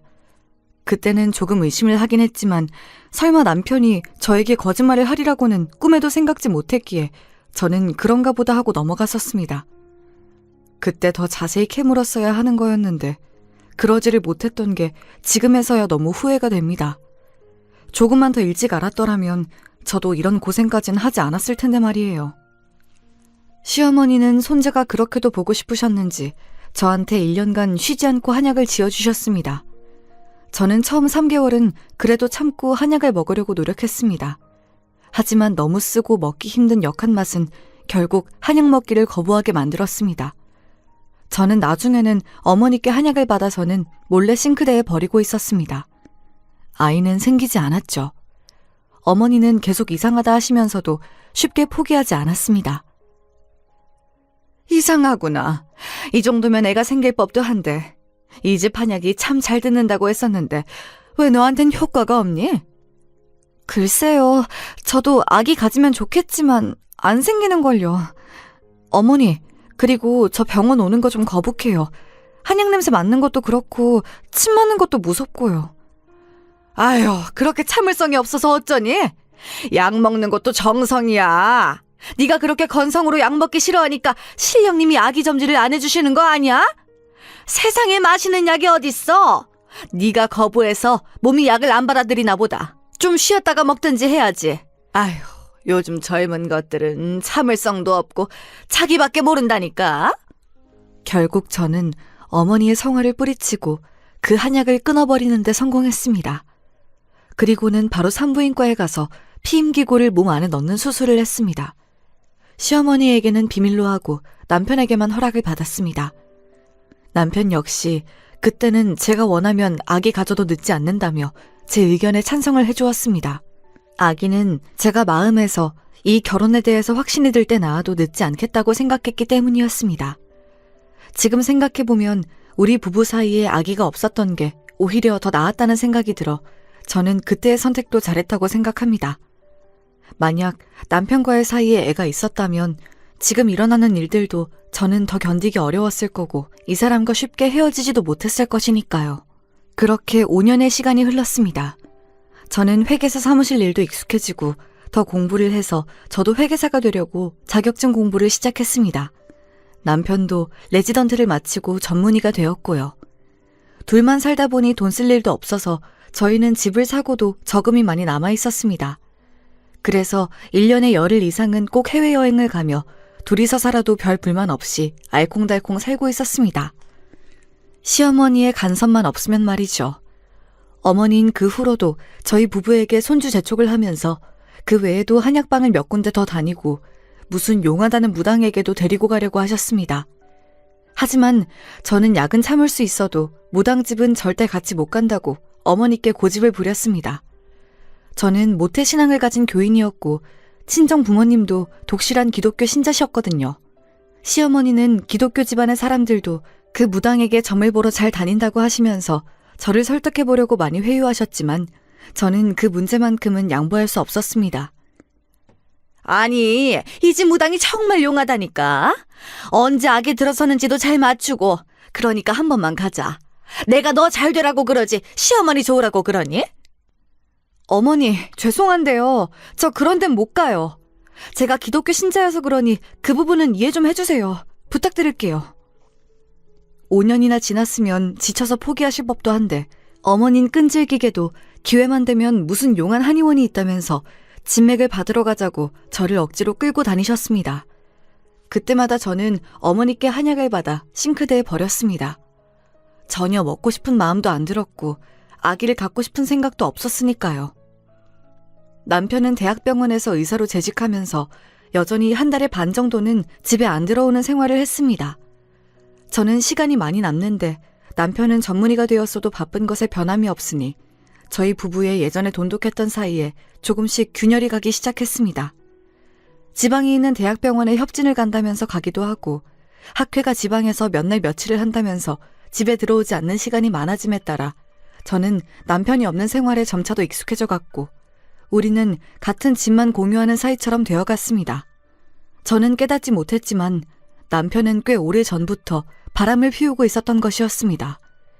대학병원 의사가 지방 출장이라니 조금 이상하다는 생각은 가지고 있었지만 저는 그쪽 분야를 잘 모르니까 남편에게 대놓고 물어보지도 못했습니다. 남편의 부재는 처음엔 1박 2일이었다가 이제는 일주일이 되고 심하면 보름씩 집에 안 들어오는 날도 많아졌습니다. 저는 남편이 이렇게 잦은 외박과 출장을 다닐 때마다 부쩍 외로움을 느끼게 되었습니다. 다른 건 다 참을만 했지만 집안에서의 남편의 부재는 저를 지치게 만들었습니다. 그래서 남편이 집에 안 들어올 때마다 저는 신경이 날카로워져서 화난 상태로 전화를 했었던 것입니다. 당신 또 늦어? 오늘은 또 무슨 일 때문에 그래? 미안하지만 먼저 자. 나 오늘 못 들어가. 병원이 비상이야. 수술이 몇 건 더 있어서. 정말 수술 때문에 늦는 거야? 혹시 딴짓하는 거 아니지? 바빠 죽겠는데 당신까지 그럴 거야? 그런 이상한 소리 할 거면 끊을게. 잘 자. 제가 이런 의심스러운 투로 말을 꺼내자마자 남편이 버럭 화를 내는 것이었습니다. 예전부터 제가 남편의 행적을 의심하는 듯한 말을 하면 과하다 싶을 정도로 화를 내거나 못 들은 척하고 말을 다른 식으로 돌리기를 반복해왔습니다. 저는 남편이 화를 내면서 전화를 끊어버릴 때마다 서러움에 눈물이 났습니다. 남들이 들으면 호강에 겨운 소리라고 할지도 모르겠지만 돈이 아무리 많으면 뭘 하나요? 가정을 지키는 든든한 남편이 없는 저는 왜인지 과부 같은 느낌이 들었습니다. 그러던 어느 날 시어머니가 갑자기 저희 집으로 오시겠다고 전화를 하셨습니다. 저는 어머니가 오시는 것만큼은 싫었지만 아무렇지 않은 척 전화를 받았습니다. 예, 새아가. 어머니가 김치 맛있게 담갔는데 너무 잘 되어서 너희한테 좀 갖다 주려고 그래. 오늘 저녁에 집에 있을 거지? 어머니, 일부러 안 오셔도 되는데 제가 가지러 가도 되잖아요. 그리고 저번에 주신 것도 있어요. 굳이 오늘 안 오셔도 될 것 같아요. 너는 시어머니가 집에 오는 게 싫으니? 매번 좋게 전화를 받는 적이 없어. 내 아들은 새로 담은 김치 잘 먹으니까 갖다 줘야겠으니 오늘 퇴근하면 집에 바로 와. 알겠니? 꼭 시어머니가 화내는 걸 봐야 속이 시원하니? 죄송해요. 오늘 또 그 사람 안 들어온다고 해서 제가 좀 예민했어요. 네 남편이 의사라 바빠서 못 들어오는 걸 어떡하니?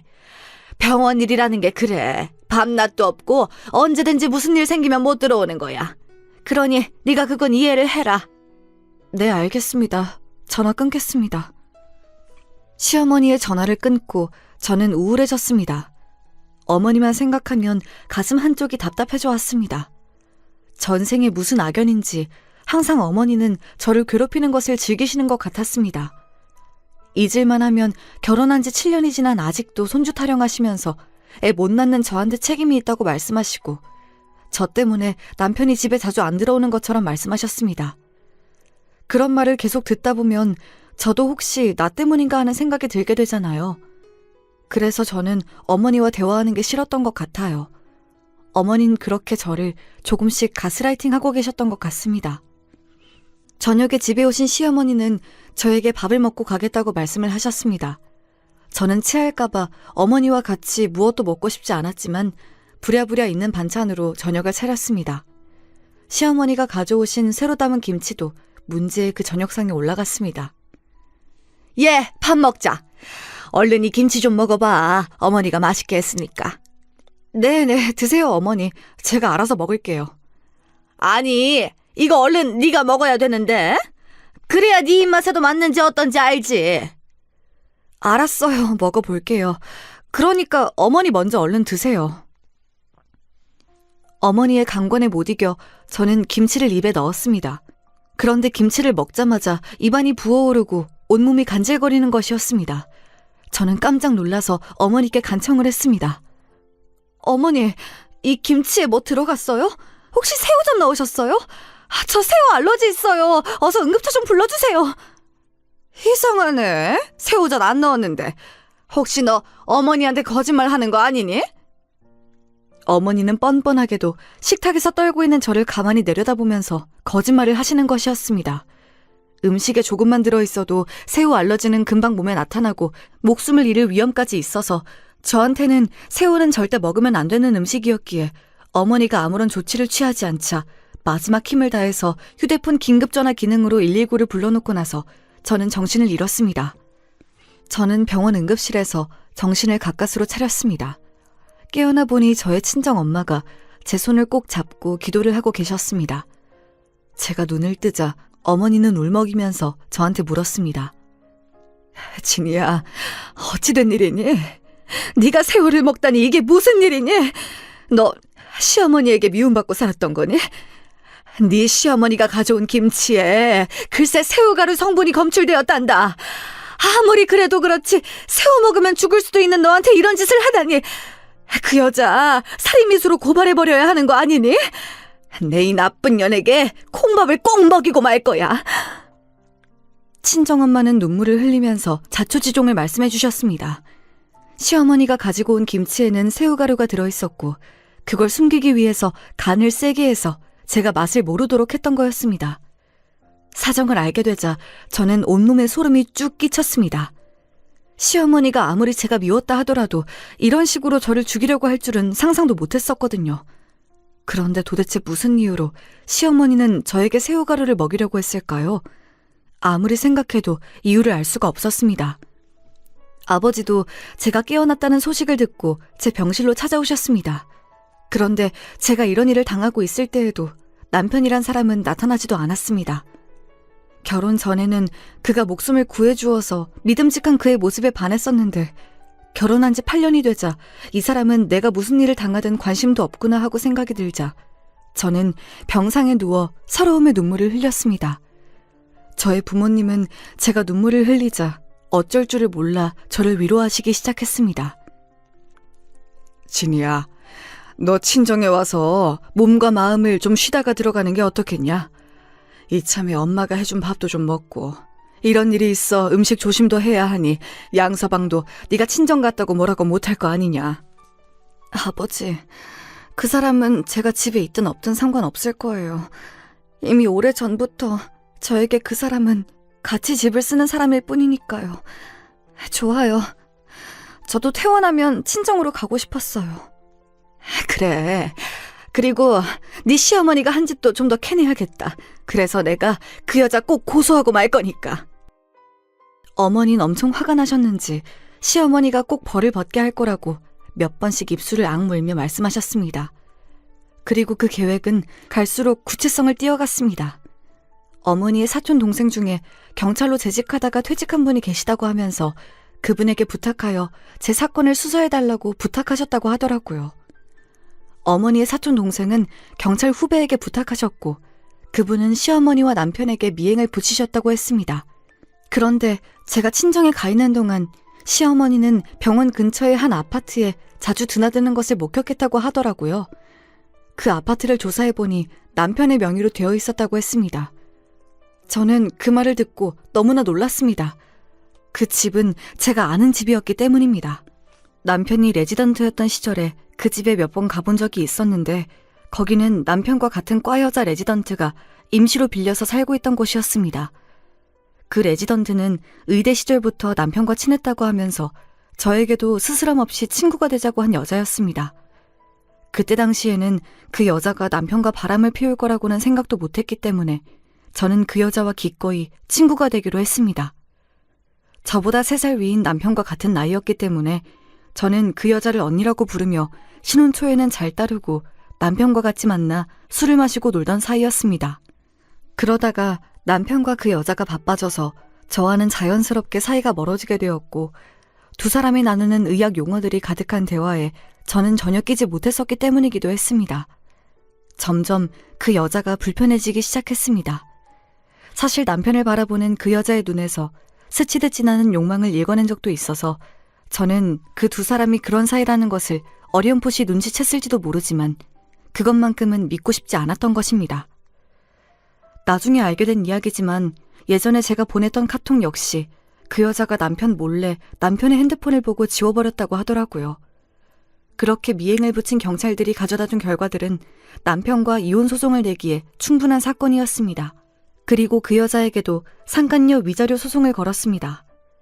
확실히 그 여자와 남편의 불륜 관계가 오래되었고 그 사실을 알게 된 것이 최근이라면 남편의 상간녀에게도 위자료를 받을 수 있다고 이혼 전문 변호사가 말했기 때문이었습니다. 그 사실을 다 알고 난 뒤 저는 남편과 시댁에 완전히 정남이가 떨어졌습니다. 저는 몸이 회복되고 나서 아무도 없는 집에 들어가 화풀이로 닥치는 대로 그릇이며 병들을 깨부쉈고 남편이 나중에 집에 오면 놀라기를 바라며 남편과 저의 행복한 순간이 들어있었던 결혼사진이 든 액자를 산산히 깨뜨려버렸습니다.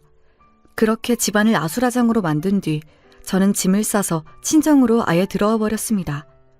저의 부모님도 남편의 불륜 사실을 알게 되자 펄펄 뛰면서 화를 내셨습니다. 그래, 잘했다. 그딴 양아치 같은 녀석과 그 집안에는 다시 들어가지 말아라. 너의 시어머니도 그렇고 네 남편도 고소해서 손해배상 청구 받아내야겠구나. 손해배상만 해? 어림도 없지. 내 딸 목숨을 위태롭게 한 여잔데 꼭 형사 고발해서 콩밥 먹게 만들어야지. 그런 짓은 살인미수야. 절대 용서할 수 없어. 그날 저녁 집에 들어온 남편은 온 집안이 엉망진창이 되어 있는 것을 보고 저에게 화가 나서 전화를 걸었습니다. 저는 남편의 전화를 일부러 몇 번 받지 않다가 남편이 카톡을 보낸 것을 보고 전화했습니다. 당신 왜 전화 안 받아? 그리고 집안에 도둑 들었어? 무슨 일이 있었길래 이렇게 엉망진창이 되어 있는 거야? 당신 이 문자 받으면 얼른 집으로 와.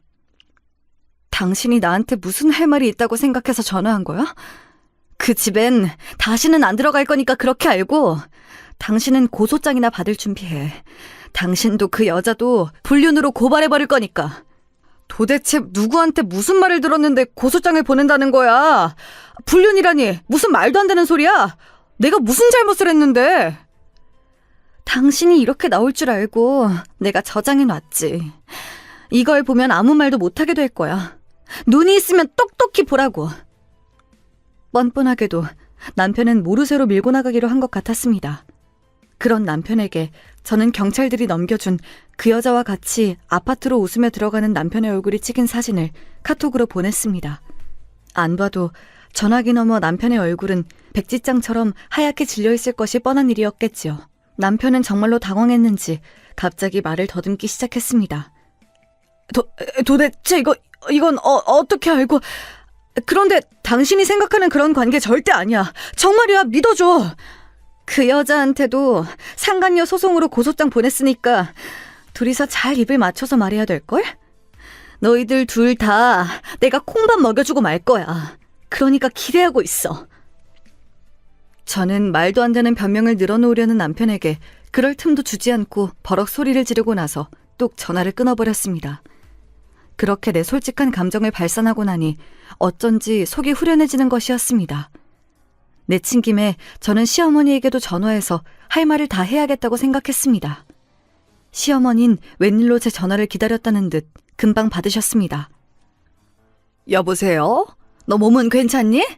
어머니가 네가 새우 알러지 있는 걸 깜빡하고 새우가루를 좀 섞었는데 그것 때문에 네가 그렇게 될 줄 몰랐어. 정말이야. 시어머니는 제 전화를 받자마자 몰랐다면서 슬쩍 비겁하게 넘어가시려고 하시는 것이 아니겠습니까? 더 이상 저를 걱정하는 척하는 시어머니의 가식적인 변명을 듣고 싶지가 않았습니다. 어머니가 김치에 새우가루를 넣어 저를 해코지하려 했던 이유가 남편이 상간녀와의 사이에 아들을 낳았다는 사실을 알고 저를 죽이고 그 두 사람을 결혼시키려고 했다는 사실을 알게 되었고 저는 시어머니가 너무나 무서워졌습니다. 제가 모르는 사이에 남편과 이런 사실들을 모의했었다는 생각이 들자 저도 가만히 있으면 안 되겠더라고요. 저는 크게 한숨을 들이쉰 후 어머니에게 하고 싶었던 말들을 폭포수처럼 쏟아냈습니다. 어머니가 처음부터 저를 마음에 안 들어 하신다는 것 잘 알고 있었고요. 저도 어머니가 별로 마음에 안 들었어요. 그리고 저 어머니 고소할 거예요. 제 목숨을 위험하게 만든 것에 대해선 실수였든 의도가 있었든지 결과는 같으니까요. 그리고 저 남편이랑 이혼할 거예요. 남편도 제가 언니라고 따르던 그 여자랑 바람 피우고 있었던 거 다 드러났고요. 그거 법정 증거로 제출할 거예요. 알고 있었죠? 그 사람 두 집 살림하고 있었던 거. 그리고 저요. 어머니가 그 집에 우리 집보다 더 뻔질나게 드나들었다는 것도 알아요. 이제 다시는 볼 일도 없고 합의 따위는 꿈도 꾸지 마세요. 아시겠어요?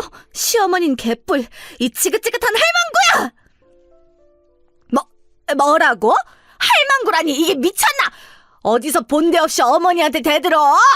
누가 말 그렇게 싸가지 없이 하라고 가르쳤니? 됐고요. 이제 다신 전화하지 마세요.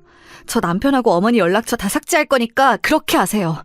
자꾸 전화해서 귀찮게 굴면 어머니도 정말 콩밥 먹게 되실 거예요. 저는 할 말을 다 하고 나서 불이 나게 전화를 끊어버렸습니다. 시어머니는 제가 전화를 끊자마자 몇 번이고 제 다이얼을 눌러서 저에게 반격을 하고 싶으셨던 것 같지만 저는 그 전화를 모두 일일이 차단해버리고 말았습니다. 이렇게 할 말을 다 쏟아내고 나니 10년 묵었던 체중이 훅 내려가는 것이었습니다. 이제까지 시댁 눈치 보느라 못했던 말들이 생각보다 많이 쌓여 있었던 것 같습니다. 저는 시원하게 한바탕 웃어버렸습니다. 하지만 그렇게 웃고 나자 곧 허무한 감정이 밀려왔습니다. 제 눈에는 어느새 뜨거운 눈물이 흘러내렸습니다. 그날 저는 눈이 퉁퉁 붓도록 울면서 방에서 한 번도 나오지 않았습니다. 그러다가 지쳐서 잠이 들었습니다. 다음날 제가 늦잠을 실컷 즐기고 있는데 또 전화벨이 울렸습니다. 그 누구인지 확인하니 남편의 상간녀의 전화였습니다. 제가 보낸 고소장이 그 집으로 들어간 모양이었습니다. 저는 그 나쁜 년의 전화를 받았습니다. 전화를 받자마자 분노에 찬 그 여자의 목소리가 들려왔습니다. 야! 너 도대체 무슨 수작이야? 미쳤어? 내가 니네 남편이랑 무슨 바람을 폈다고 이래? 증거도 없으면서 소장이라니 무슨 말도 안 되는 소리야? 난 절대 그런 적 없으니까 어서 취소해. 이거 해결 안 하면 나 너 명예훼손으로 고소할 거야? 왜? 네가 해놓고 안 믿어진다고? 그러지 말고 만나서 네 눈으로 똑똑히 보면 그땐 아무 말도 못하겠지. 병원 앞에 카페로 나와. 네가 그렇게 말하는 증거를 지금 당장 보여줄 테니까. 저는 그 여자를 만나러 가려 하니 제 퉁퉁 부은 눈과 얼굴이 신경이 쓰였습니다. 그래서 최대한 독하게 보이는 화장을 하고 여우같이 눈꼬리를 아이라인으로 올렸습니다. 그렇게 마음의 무장을 한 후 저는 그 카페로 갔습니다. 제가 카페에 들어서자마자 흰 가운을 입은 그 여자가 눈썹을 치뜨며 다짜고짜 제 멱살을 잡고 대들었습니다. 이런 상황을 뭐라고 부르면 좋을까요? 방귀 낀 놈이 성을 낸다더니 그 말이 정말 딱 맞았습니다. 야! 이게 정말 언니 하면서 잘 따르길래 놔뒀더니 이 어처구니 없는 짓거리를 해? 너 이년아, 당장 고소 취하하지 못해? 누가 누구한테 성을 내는 거야? 내가 니년의 머리채를 휘어잡고 싶은 걸 참는 중이니까 말 그만해. 닥치고 이거나 봐. 저는 눈을 잔뜩 부라리고 저에게 달려드는 그 여자를 뿌리치고 인쇄된 사진들을 내밀었습니다. 남편과 그 여자가 같이 호텔에 들어가는 모습, 그리고 남편의 명의로 된 집에 같이 장바구니를 들고 가는 모습들이 선명하게 찍힌 사진들을 보자 그 여자는 놀라서 눈을 휘둥그레 떴습니다. 그 여자는 경악한 얼굴로 자기 죄가 드러나자 쉽게 말을 잇지 못했습니다. 그러면서도 저를 노려보는 그 눈에 힘은 안 풀리더라고요. 여러분, 이 여자 참으로 뻔뻔한 여자 아닌가요? 이런 여자를 한때마나 믿고 따랐다니 저는 그 사실만으로도 분해서 이가 갈리고 치가 떨렸습니다. 이걸 언제, 어떻게, 너 누구한테 부탁해서 불법 미행이라도 했어? 이 멍청한 게! 이런 사진들 따위가 법정에서 증거가 될 거라고 생각해? 어림도 없지! 이것들 전부 현직 경찰분들이 나한테 파일로 넘겨준 훌륭한 증거야. 이 바보 같은 년아. 이제 알겠니? 너도 내 남편도 이젠 끝이야. 둘 다 파멸의 길을 한번 걸어봐. 남의 눈에 눈물 내놓고 네 년놈들은 잘 살 수 있을 것 같아? 어림도 없지. 너희 둘 다 이제 죽었다고 생각해야 할걸? 저는 그 말을 끝으로 그 상간녀의 얼굴에 시원하게 얼음이 든 아이스 커피를 끼얹어 줬습니다.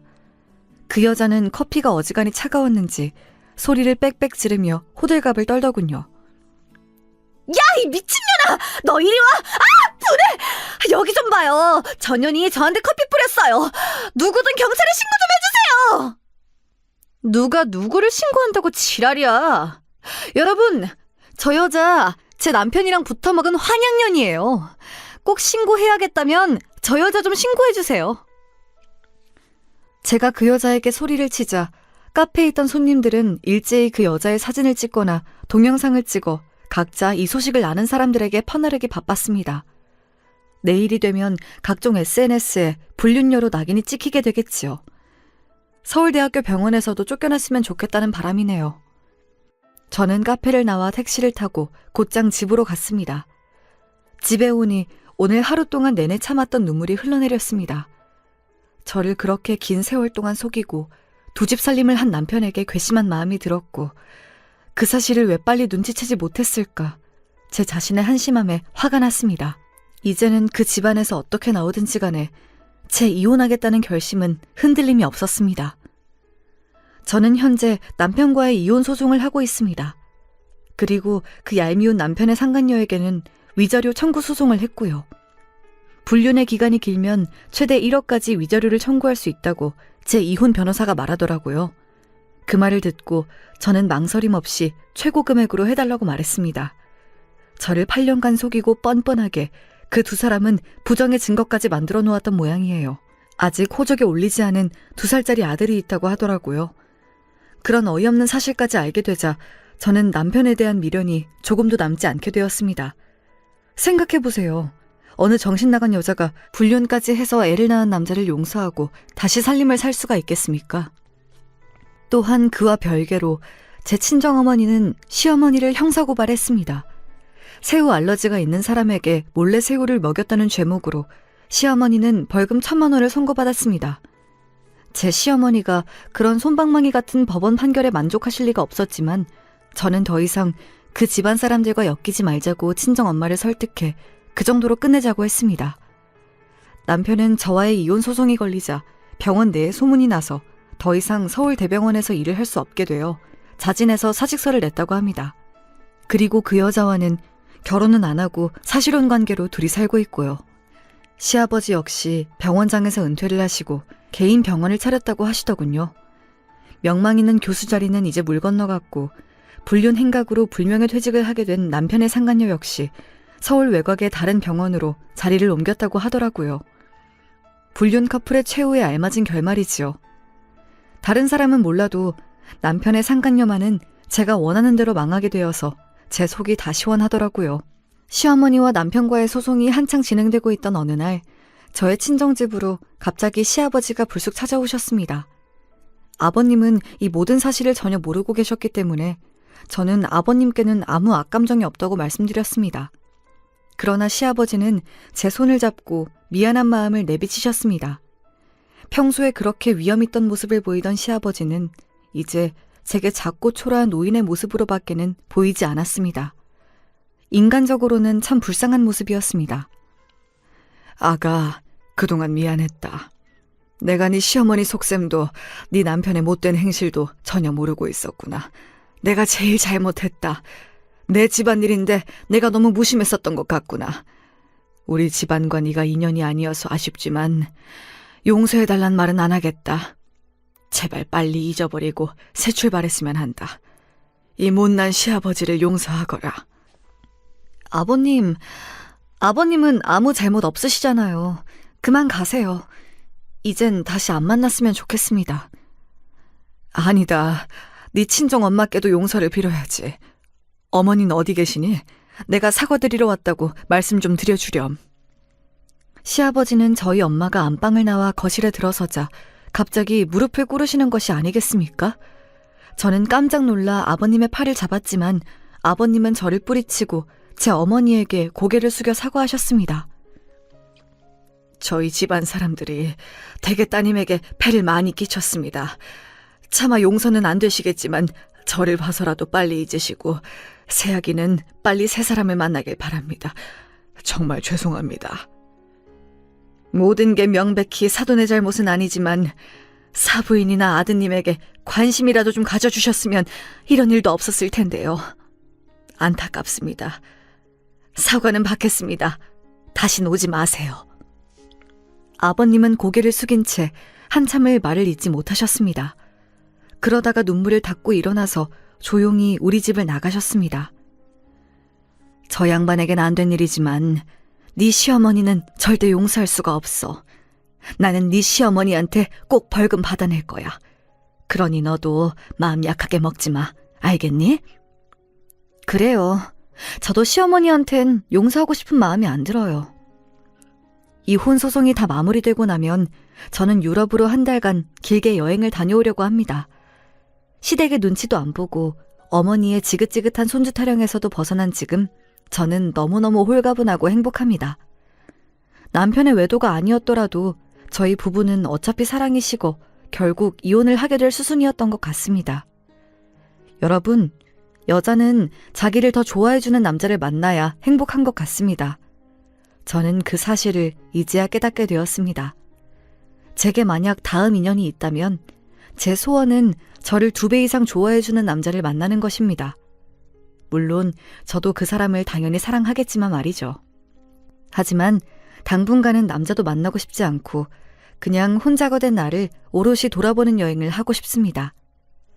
여러분, 제 이야기 어떠셨나요? 오늘 제가 해드린 이야기를 잘 참고하셔서 앞으로 여러분도 이성을 만날 때 온전히 자기 자신만 사랑해주는 사람을 만나세요. 그리고 가족이라고 다 마음 놓고 믿으시면 안 됩니다. 자기 몸은 자기가 지켜야죠. 저는 이번 사건을 겪으면서 더욱더 식생활을 조심해야겠다고 생각했고 정기적으로 병원 검진도 받으려고 합니다. 앞으로는 사람을 만날 때도 신중을 기할 것이고 제 알러지 체질도 다 인정해주고 같이 신경 써주는 남자를 만났으면 좋겠습니다. 저의 이야기는 여기까지입니다. 여러분, 항상 건강하시고 행복하시길 바랍니다. 그럼 안녕히 계세요.